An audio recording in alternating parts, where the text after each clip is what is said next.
Good morning.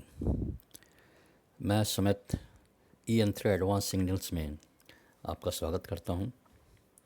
Advance signal का मतलब ये हुआ कि कुछ होने से पहले ही आपको उसके बारे में पता चल जाए और अपने आप को उसी तरीके से पोजीशन कर लें जैसा कि एक्सपेक्टेशंस हैं। पूरे अगस्त के महीने में मैं एक ही बात कहता आ रहा था कि मार्केट ऊपर है, नैस्डैक ऊपर है, डॉ जोन्स सपोर्टेड है, निफ्टी सेंसेक्स ऊपर रहेगा, लेकिन डिफेंसिव सेक्टर में रहिए, आईटी सेक्टर में रहिए और जल्दी जल्दी प्रॉफिट बुक कीजिए।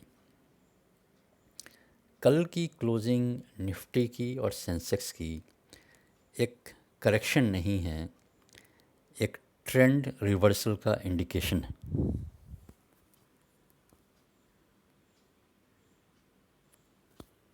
ये चार्ट अगर आप देखेंगे सेंसेक्स का है। सेंसेक्स ने 38,900 का लेवल तोड़ा है और वो ट्रेंड लाइन तोड़ा है जो कि मार्च एंड से बनता आया था अप ट्रेंड को लेकर के। मार्केट ने इस लाइन को कई जगह पे रिस्पेक्ट किया है। कल ये ट्रेंड लाइन 31 अगस्त 2020 को टूट गया।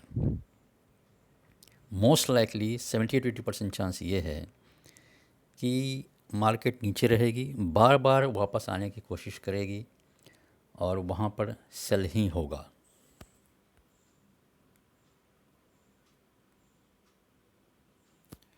उसी तरीके से निफ्टी का आप ट्रेंड लाइन देख सकते हैं।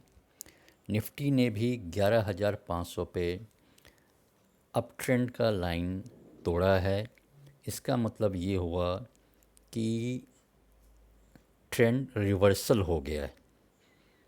वहाँ से बाउंस नहीं कर पाया निफ्टी 11,500 से और उसे तोड़ करके नीचे ही क्लोज़ हुआ सिग्निफिकेंटली।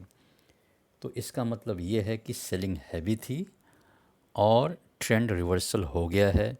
अनलेस किसी भी दिन निफ्टी 11,500-600 से ऊपर बंद हो, मार्केट नेगेटिव है, ध्यान रखिए, एग्ज़िट कीजिए, डिफेंसिव सेक्टर्स में बने रहें जो कि फार्मा और कॉन्ट्रा प्ले आईटी है।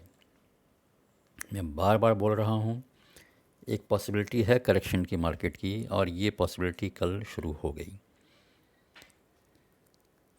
मार्केट इतनी जल्दी ऊपर अब नहीं आएगा, बार बार कोशिश करेगा ऊपर जाने का, लेकिन ये नहीं आ पाएगा।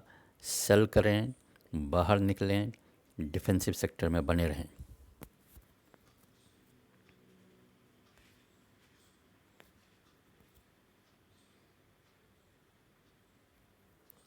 कल का डॉ जोन्स नेगेटिव था, 2,200 पॉइंट के करीब करीब नीचे गिरा था। नास्डैक पॉजिटिव है। नास्डैक के बारे में मैं बार बार बोल रहा हूँ, बहुत बुलिश है।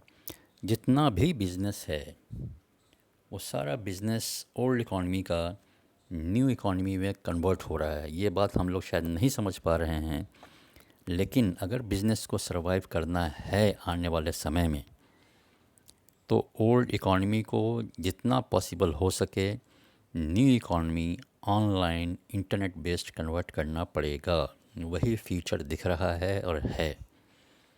बहुत कॉस्ट सेविंग है उसमें, बहुत फ्लेक्सिबिलिटीज़ हैं, लोग उस तरफ जा रहे हैं। इसीलिए नैस्डैक लगातार, जब ओल्ड इकॉनमी का बिज़नेस न्यू इकॉनमी में आ रहा है तो आप समझ सकते हैं कि कितना बड़ा बिज़नेस आ रहा होगा। इसीलिए नैस्डैक इतना बुलिश है।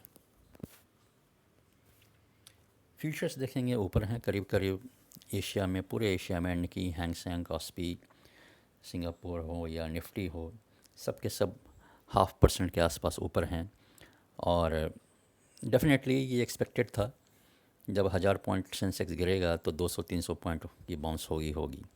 लेकिन ये कोई पॉजिटिव नहीं होगा। मार्केट में अगर बाउंस होता है तो मार्केट में नेगेटिव होगा जब तक सेंसेक्स 39,000 से नीचे है और निफ्टी 11,500 से नीचे है। मार्केट नेगेटिव है। डॉ फीचर्स आज सुबह 8 बजे के आसपास, नैस्डैक फीचर्स आज सुबह 8 बजे के आसपास, सबके सब पॉजिटिव थे। लेकिन ये पॉजिटिविटी कुछ समय के लिए रुक सकती है। अमेरिका में हम लोग का अपने फंडामेंटल्स हैं, कई बार इंडिया का मार्केट एडवांस में चलता है क्योंकि बेचने वाले एफआईज ही थे, फंड्स ही थे, तो कई बार स्मार्ट इन्वेस्टर्स पहले निकल जाते हैं। ये एक इंडिकेशन है ग्लोबल मार्केट के लिए भी, थोड़ा सा ध्यान रखिएगा। कोई भी क्वेरी हो आपके पास, आप askme6@eantra.com पे भेजें। अगर मेरा ये एफर्ट रहा है कि 5 मिनट के अंदर बिना किसी डाटा में, इंफॉर्मेशन में उलझे हुए सीधे सीधे हम लोग किसी मार्केट के डायरेक्शन के बारे में, ब्रॉडर मार्केट के डायरेक्शन में कैसे जानें। अगर आपको हमारा वीडियो, हमारा सपोर्ट सिस्टम आपको फ़ायदेमंद लग रहा है, सब्सक्राइब कीजिए, शेयर कीजिए। किसी इम्प्रूवमेंट की ज़रूरत है तो काइंडली कमेंट कीजिए, हम लोग अपने आप को इम्प्रूव करेंगे। Thank you.